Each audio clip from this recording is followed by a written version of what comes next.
Be strong, my friends. Fear not, for we will defeat these abominations. Brave men and women of the Radiant Host, lend your Stola and Thancred your aid. Let not a single beast escape. The rest of you, flee this place. Carry the wounded if you must. Head indoors or underground. Above all, stay calm. No beast will follow you. We will see to that.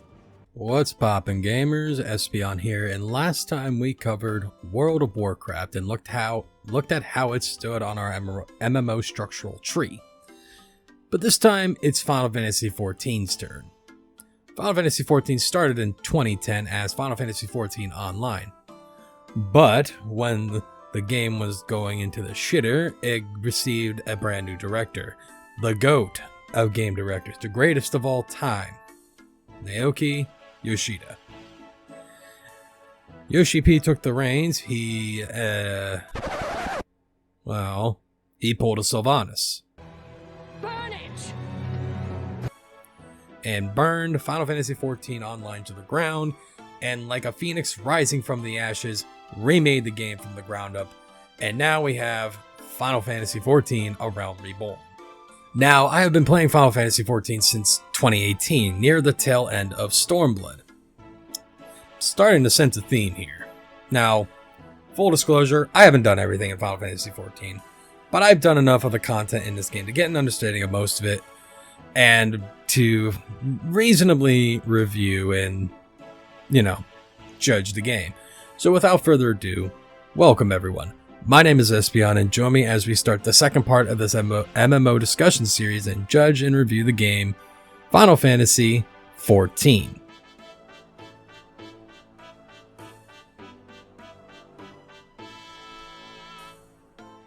So, much like the WoW video, we are going to bring the structure tree back and see how Final Fantasy would do on these aspects of an MMO, that being the story, the leveling experience, dungeons and raids, alt friendliness, class identity, activities and world events, how the world feels, is it alive, is it dead, and then finally the end game progression.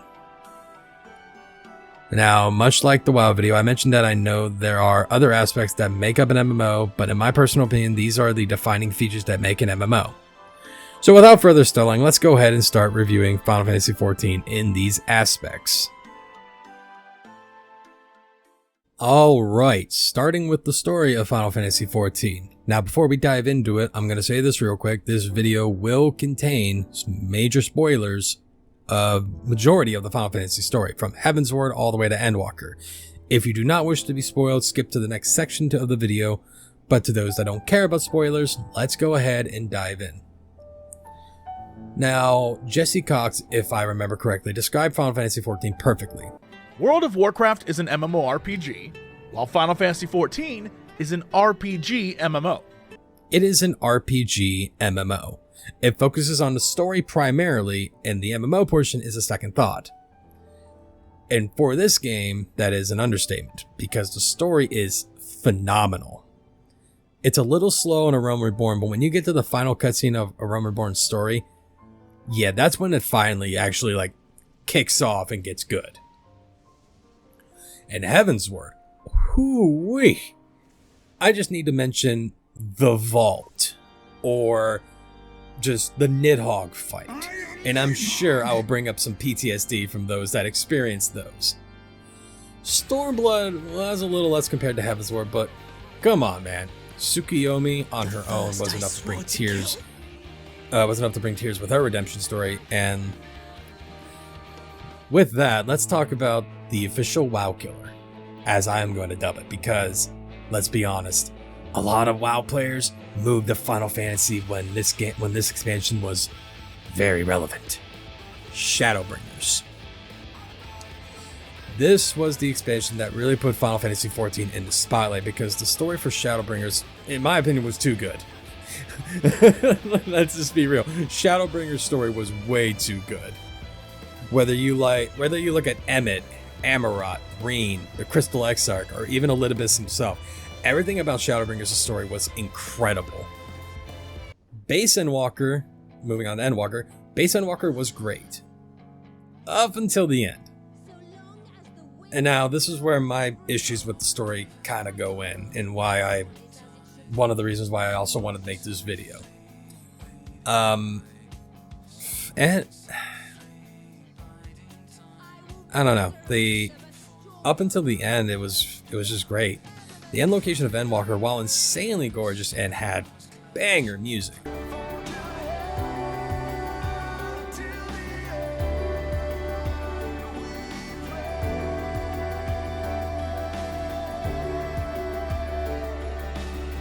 the story kind of dipped. Because I'm gonna be honest, at first I was like, oh, this is kind of fucked. But then we got near the end, it's like, oh, this is not real. Okay, to talk about what I'm doing, what I'm talking about. When all the scions started vanishing, essentially dying one by one before our eyes. Well, yeah, upon my first playthrough, I was shocked. I was sad. I was like, what the fuck is happening? Like, I was doing that. But as I replayed it and watched others go through it, I noticed it's not that good. I'm not saying it's bad, but I just don't like it. Like, that isn't the right word. It's really just cheesy and disappointing. Because I'll be honest, ever since Papalimo died, I've been waiting for the next main character death. And let's be serious, it is long overdue at this point. In my opinion, Thancred should have died in Shadowbringers. His story was done. Cue the Thancred stands yelling at me. I will say the Walk to Medion was probably one of the best moments in Endwalker. Just right under the scene with Urianger and Moonbreeder's parents. Yes, I am.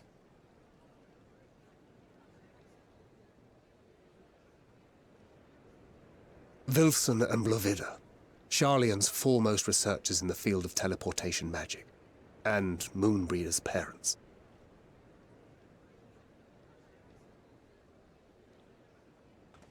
It hath been some time. 'Tis good to see you in good health. Likewise, old friend. Blovida and I were most honored to answer the call. Never expected this reunion, though, did we, dear?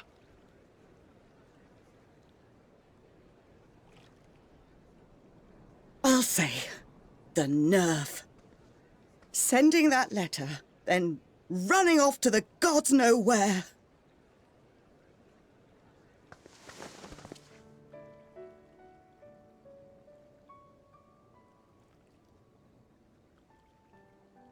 Do you have any idea how worried we were? I'm sorry. 'Twas remiss of me not to deliver the news in person. No, more than that. 'Twas I who... Our daughter was disillusioned after Master Louisoix left her behind. The day the Scions called upon her was the happiest I'd seen her in years. She made her every choice of her own free will. No one could have ever forced her to do otherwise. Don't blame yourself for her death. Celebrate her life. You know that's what she'd want. If there is one thing we resent you for, it was that we could not be there to mourn her with you. Reading the words you penned in that shaky hand, we must have cried as much for you as we did for her.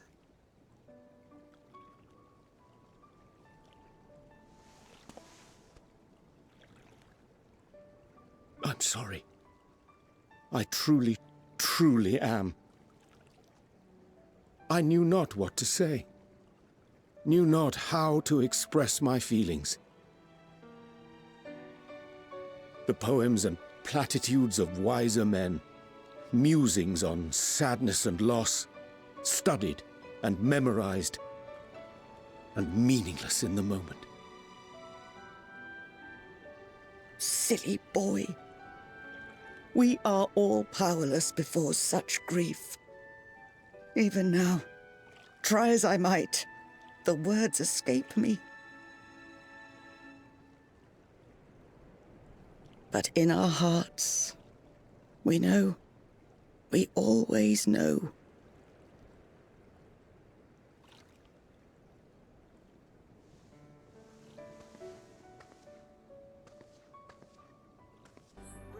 At least for me, because that scene just broke my heart. That was a beautiful scene.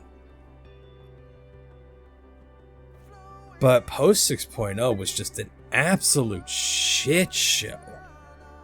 Now, let me just say, I enjoyed the first few patches. Barbarizia was fun, and so was Rubicante. But the fact that the dev team decided to go a more lazy route and pretty much rip the story from Final Fantasy IV, it kind of makes me worried about Dawn Trail. And for those that don't know, in Final Fantasy IV, spoilers for Final Fantasy IV if you want to play that, the final boss is Zeramus. Guess who's the final boss of the Endwalker patch? It's Zeramus. Endwalker was supposed to be the next chapter in Final Fantasy story after the main story ended in 6.0. And like I said before, they just ended up rehashing Final Fantasy IV's. So on a scale of 1 to 10, Final Fantasy story, I have to give it a 9 out of 10. I can't give it a 10 out of 10, and I know people are gonna excuse me. Oh god, someone watched this video in the future and is already cursing me. But I can't give it a 10 out of 10 because post Endwalker just sucked. My former FC member, I was talking to them about this video and I asked them if I, can get some of the raid footage so I can use it. And I mentioned the story to them and they even said that they didn't like Endwalker. And he argued that if they kept the same story writer from Shadowbringers to do Endwalker, it probably would have been better. And I'll be honest, I'm inclined to agree. But we're gonna go ahead and move to the next aspect, just so that way I don't get more and more hate for yelling about the story. So let's go ahead and move on. Alright, the leveling experience. Yeah, let's just keep it real. The leveling experience is not great. When you are playing through the game for the first time, it's not that bad, because you have, your MSQ, you have other things that you're finding to do. But ooh-wee, when you are trying to level other jobs, it is the worst experience you'll ever have, because this is a story-driven game, and like I said before, or rather, everything is on one character, and guess what? All those MSQ quests that you did to level you up a lot, yeah, they're now gone. The only way you can level up feasibly fast is doing your leveling roulette and main scenario roulette Eorzea's mine by right.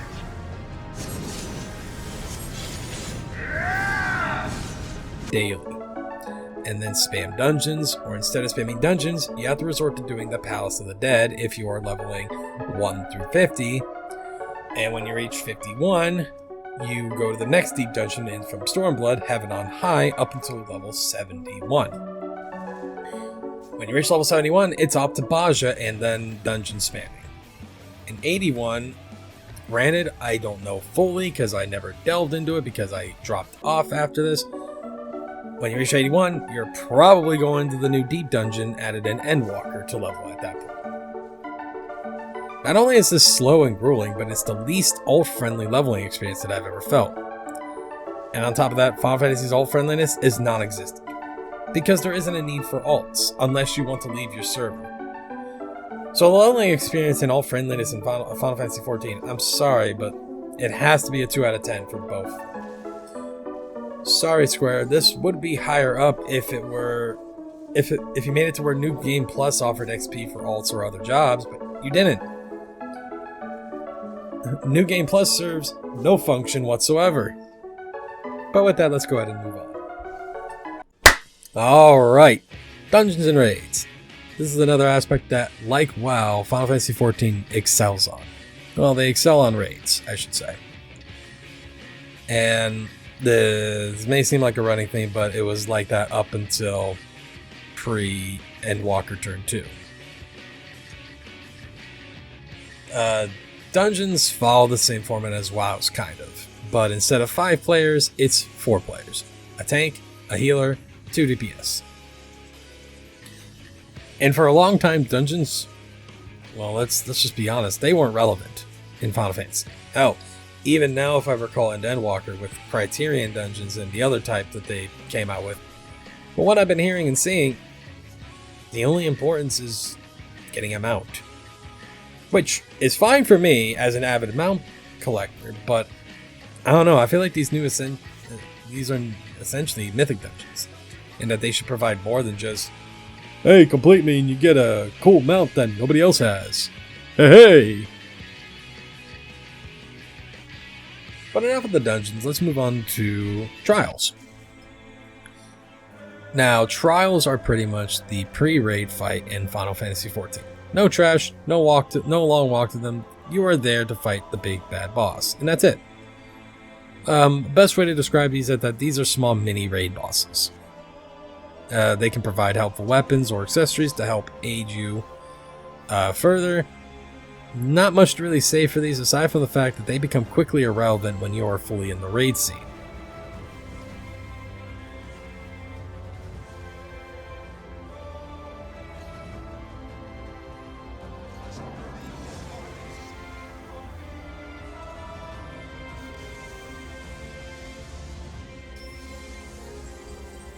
I'm the only one fit to protect her. Now, on to the raids. Pre-Stormblood, Final Fantasy tried to essentially mimic WoW's raid scene by adding pre-raid boss trash, the long walk to the boss, etc. How about you? But nowadays in Stormblood, or rather the final turn of Alexander, they forego that philosophy and decided to throw you directly to the boss with no trash or anything. Just a boss. Let's try something else. And in some aspects, I think I would prefer this over WoW's, but I don't know. I prefer to just being able to go through the entire raid, beat boss after boss, trash after trash, and then finish the raid in one go. Something about that just sounds more satisfying to me. The game is up. But anyway, Final Fantasy XIV's raiding. Wee! It is something special. The fights are huge spectacles with too many effects and blinding mechanics. The light's so strong. Or at least most of the time. I can't sense anything else. Raiding is top tier in Final Fantasy, but recently there has been a problem that I've been seeing.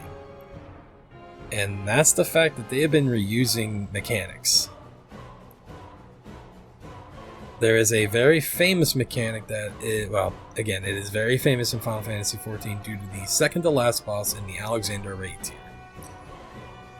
And that, my friends, is Limit Cut. Only I can protect her! And the amount of times that this mechanic has been rehashed and reused in almost every single fight is obnoxiously high. Not you or anyone else!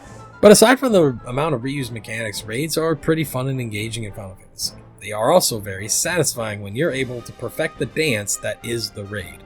If you think otherwise, then prove it! Now you may be wondering, is that it? Is it just dungeons and raids and I guess these trials? No. There is the granddaddy of them all. That is the hardest content in Final Fantasy XIV. Ultimate fights. This is considered the hardest content in Final Fantasy currently, unless you count the Baldessian Arsenal or DR Savage. But these are probably some of the best fights that Square Enix has brought us. The best example that I will use for this is DSR, the Dragon Song Reprise. This is the Heavensward trial-based ultimate, which if you don't know, Final Fantasy has a theme with their ultimates. A trial and raid version from each expansion. They started this in Stormblood with the A Realm Reborn ultimates being Ultima Weapon Ultimate, or UWU, for trials, and the unending coil of Bahamut or Ukab or for the raid version. Shadowbringers brought up the Heavensward Ultimates with the Epic of Alexander or T. And well, they were late with this, so got added in during Endwalker, DSR or Dragon Song Reprise. And recently, with Endwalker, they released the Omega Protocol or Top. But with Dawn Trail, they are adding the next ultimate that I'm personally excited for, which is the Eden Ultimate. But back on DSR and Ultimates in general. DSR is a reimagining of the story of Heavensward. And that's what most of these Ultimates are, or at least what they should be in my opinion.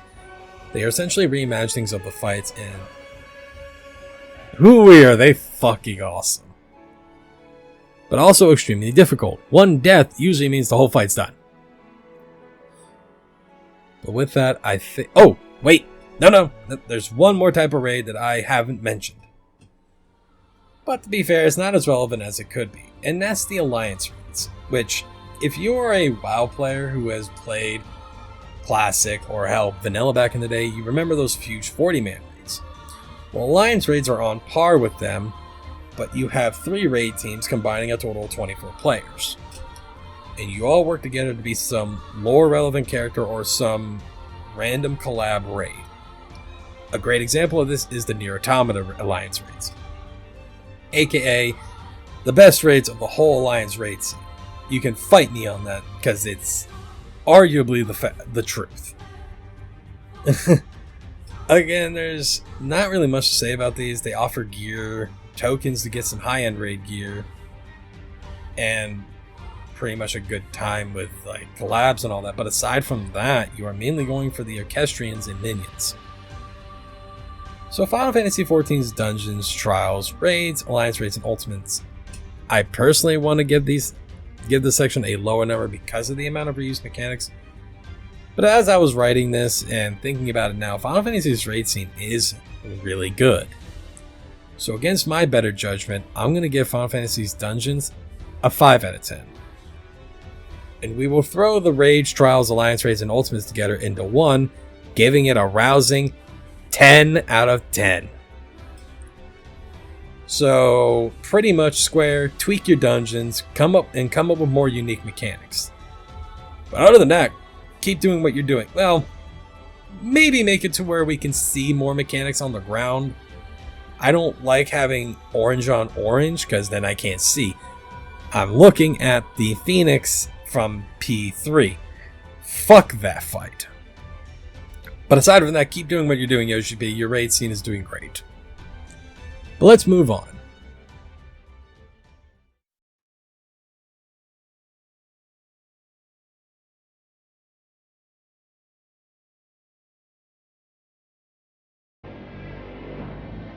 Alright, class identity. Now I'm just gonna give this the rating now. 1 out of 10. There is no class identity in Final Fantasy XIV anymore, minus a few jobs like Ninja, Gunbreaker, Black Mage, and Summoner. Every other class just feels like a rehash of another class. In my WoW video, I kept the notion of a mage feeling like a mage, and the reason for that is because of this. Warrior and Dark Knight from Final Fantasy XIV. They are the same exact class. And no, I'm not memeing or anything. They are quite literally the same exact class. The only difference is they could do differing stats. If I recall, as a warrior, you prioritize crit. Whereas a Dark Knight, you prioritize direct hit. I could be wrong, you can correct me on that. But aside from that, here, I'll provide examples. Inner Release for Warrior is literally just Delirium for Dark Knights. Fell Cleave for Warriors is just Blood Spiller. Final Fantasy's classes have been severely dumbed down and have lost their fun. Another big example. This is probably the biggest example that I could use for this argument. And it's still happening even to this day. Monk. Monk is the primary example that we're going to be using for this segment, because back in Stormblood and pre-Shadowbringers Turn 2, Monk was probably the hardest class, but also the most satisfying class to learn. Because back in the day, most players that are now learning Monk probably have never heard of this, but they used to have a passive gain ability called Grease Lightning. And you had to maintain Grease Lightning throughout the whole fight, and it would increase your damage and your speed. When you swap to like Fists of the Wind, I think it was called back then, you would get a 4th stack of Grease Lightning, and you keep that going. You would keep it going, and that's how you're damaging, and that's how most of the time monks were sometimes the top DPS. You master Monk, you're one of the greatest Final Fantasy players that I've ever met. And in Shadowbringers, they removed Grease Lightning for monks and made it a passive instead. And personally, that's fine. It's still one of the hardest classes in the game, even if you no longer have to work on prioritizing keeping your Grease Lightning up. And then came Endwalker. Because bear in mind, even though we had the removal of Grease Lightning maintaining it and all that, we still had to make sure we hit every positional, and Monk, almost every attack had a different positional. But when Endwalker came around, Monk lost nearly all of their positions, and I mean nearly all of them. And it just lost its hype because it's no longer a challenge. Like, you're not sitting there maintaining your Grease Lightning anymore while also still damaging the bosses in every conceivable spot. You're just sitting there attacking the boss from behind, and every now and then you're attacking them from the side. There's no challenge to it anymore. So while I would love to give Final Fantasy a better number for the class identity, I mean, let's be honest, there needs to be an identity to get a higher number. But currently there isn't one. There isn't any single shred of class identity, and it makes me very sad. But with that, I already gave my rating. Let's go ahead and move on to the next category. Alright, world events and activities. This is a weird one for Final Fantasy XIV because there are events in the game as well as world activities and holiday events, just like in WoW. However, when you play these events, you are more often than not going to get a small handful of people doing them at best. A great example was ocean fishing. Ocean fishing was added in the beginning of Endwalker, if I recall, or near the end of Shadowbringers. And when it was first added, you would have hundreds, if not thousands, of players participating in it. But much like every world activity in every MMO, the amount of players start to dwindle down because they would have already gotten everything there is to get from the event day one, and thus no reason to do it anymore. And thus the amount of players dwindle. This isn't a problem that only Final Fantasy falls victim to, it's just the life expectancy of events like that. The only difference with Final Fantasy XIV's and, say, WoW's is that the world events and holidays in Final Fantasy aren't meant to take your whole time during the event. It's meant to be a one and done thing, so you are not wasting your time grinding them out for everything.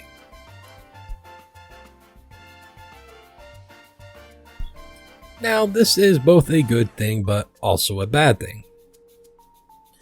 It's a good thing because that means you can get all the things without feeling scared of missing them, or seeing them appear in the in-game shop later or next year. Yes, that does happen with the Final Fantasy events. If you miss something, guess what? It will appear on the in-game shop for a price. But it's a bad thing to the people who start the event late and have say no one to do them with. Baja is a good example of this, as well as Eureka from Stormblood. Which, enough about the non-grindy events, let's talk about the grindy events. Like Island Sanctuaries. Well, this is not really an event, it's more like a actual activity. Well, I guess it still fits into this like this. But island sanctuaries. This was, from a lot of players' understanding, a small island that you can build and perform all sorts of activities by yourself, like a free player housing, or, and this is what I thought it was going to be, miscellanea from old school RuneScape, or current RuneScape, if it's still there. I don't know if it is. Where you level your gathering and crafting skills to assist with production on the island. You don't gain anything, like you don't gain the wood, you don't gain the minerals or anything like that. It all goes to the kingdom. But this is your kingdom, essentially. This turned out to be not the case. Instead, island sanctuaries, they ended up just being factory simulator. I mean, yeah, you can run around, collect animals, make farms and whatnot, but at the end of the day, you are doing flowcharts and forcing your indentured servants to do the work, and then you log off for the day because you're done. And you log back in and check on it, and you rinse and repeat and keep doing that. In the end, the activities and world events are there in Final Fantasy, but the method, their method kind of kills them within maybe a few weeks of them launching. But I think I can give this aspect a decent 5 out of 10 because the idea is there, but the practice just needs more work. But with that, let's go ahead and move on to the next one. Alright, how does this world feel? And much like WoW, this is a big game, it has a lot of places, a lot of land to explore, and while a lot of the areas are dead, each major city you will find a small group of players. That is majority of the time you will find players out there. Like, excuse me. I've noticed that when I played, there's still players all around the world doing their main scenario, doing stuff. And I guess the MSQ really does just like keep that going because you're going to all the places still. You're going to every other place and everything. It's interesting. It's really interesting to see. But there is one moment in the game that I dislike when there's a shit ton of players, and this is one thing. You'll mostly see a small group of players in each major city, unless you are unlucky and log in during the hunt train. Hunt trains are this big fan-made event that pretty much hundreds upon hundreds of players will flood a zone and cause chaos to kill maybe 1 or 2 mobs. Now, while that's all good and all, it greatly impacts the other players' experience because of congestion, causing players not being able to enter areas, or hell, even crashing or lagging or having major issues.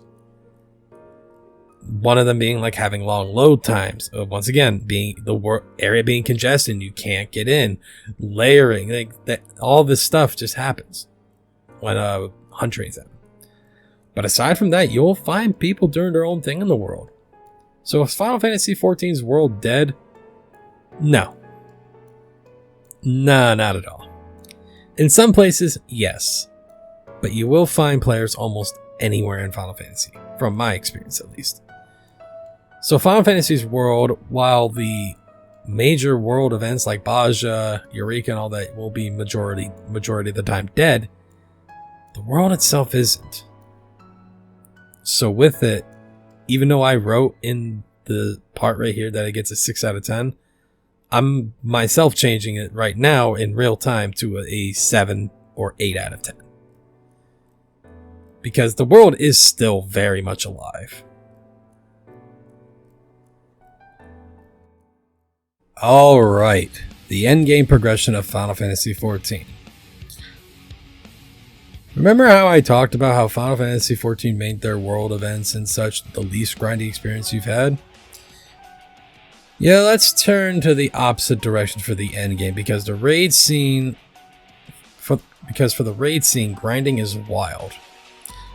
Full disclosure, I stopped raiding during Turn 2 of Pandemonium because of my own reasons, which if people want to know why, if they're interested in my experience with the raid scene of Final Fantasy, I can do another video on that. I have no problems with that. With that, I'm going to use my knowledge for when I was a high-end raider back in Shadowbringers and early Endwalker. The grind is obnoxious. You have the farming of these tomestones that have a weekly cap, so you can only get a certain amount a week. Now, at first glance, that's whatever and fine, but when you have to get a full cap for 2 to 3 weeks, of which that is also at a max cap, by the way. You get your best in slot chess piece, for example, then in order for it to get to its full potential, you still have to clear a certain fight in the new Savage tier for that. Or if you're extremely unlucky with rolls, or finding a group, or not progging at all, you have to wait for the Alliance raid to come out so you can get a coin or item that will upgrade it for you. By that time, the raid will already be cleared and you're left looking like a fucking clown because you couldn't clear the fight in time. And you ended up getting help from the Alliance raid catch-up mechanic. Now again, that's not the worst thing. It's a pretty horrible, it's pretty awful, yeah, but it doesn't really make things worse for the game. But let's talk about the weapons. My friend brought this up when I brought up the notion that I was doing this video. And I kind of agree with his question. Like, I'm also curious. Why bother kill the final boss of the raid and get the weapon from them when the weapon from that fight will be reduced to chump change, while the relic weapon will ultimately be the best in slot weapon for any class? And it will honestly be a lot easier to obtain. And again, I agree. What is the point? Especially for Endwalker, which for the best weapon in the whole game, you just gave the person tomestones and boom, you got the best weapon in the game. Not like in Shadowbringers where you had to actually work on the weapon. But I digress. The endgame is problematic in Final Fantasy because, again, why beat the final boss of a raid tier aside from the mount that is an award at the end, when you can just get your relic weapon? PvP is non-existent. You play until you complete your PvP battle pass and stop. Sure, you can go glamour hunting, but there's only so much shit that you can gather and put into your glamour dresser. Another thing that has been listed in Final Fantasy Endgame for some reason is housing. But from what I've seen, before, and I gotta say, this shouldn't even be considered an endgame because the amount of players that will feasibly own a house in the game is a small select handful. Whether they were veterans who sat at placards for hours upon hours, I did that 4 fucking times for both me and my free company. Or you're some of the new lucky players who managed to get their house through the new and I guess improved, it's still a shitty system though, the lottery system. So Final Fantasy has a somewhat standard endgame minus a few outliers like housing. But does it make the endgame good? I'd say no, because this endgame doesn't have any synergy. What's the point of clearing the raid tier if you aren't getting the best weapon in the game from it? Or anything of that nature? You are better off just waiting for the relic weapon to finish up and go into the raid and clear it with ease. Get your mount and move on to other things. No, I feel the true endgame for Final Fantasy is the ultimate raids because they are synced to the time when they came out. You cannot unsync these fights. And if you aren't using a specific BIS, you will not be maxing your output. So if you're looking for any sort of endgame for Final Fantasy XIV, look at the ultimate raids and prepare for those. And with that, I think I can safely say that Final Fantasy XIV's endgame is a measly 3 out of 10. It needs a lot of work to be a functional and optimal endgame. Yeah, the ultimate raids do make the endgame a lot more interesting, but I don't think it's enough to really make the endgame good. And with that, let's move on to the next segment.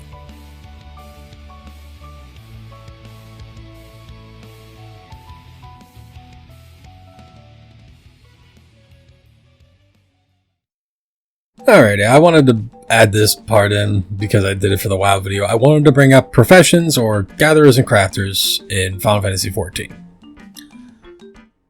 Professions, or again, crafters and gatherers, are very interesting in Final Fantasy. They're a lot more engaging with the player. Instead of WoW's method, which is gather the materials and job's done, there you go, craft your item, then bing, bada boom, you're done. You're actually using macros or methods on how to make the best product. And they even added a little thing of high quality, like a high quality version of the item, which has generally better stats. This is a real small thing, but professions in Final Fantasy, I would say, are a nice 9 out of 10 for me. They're a lot more engaging and a lot less mind-numbing than WoW's. Hooey.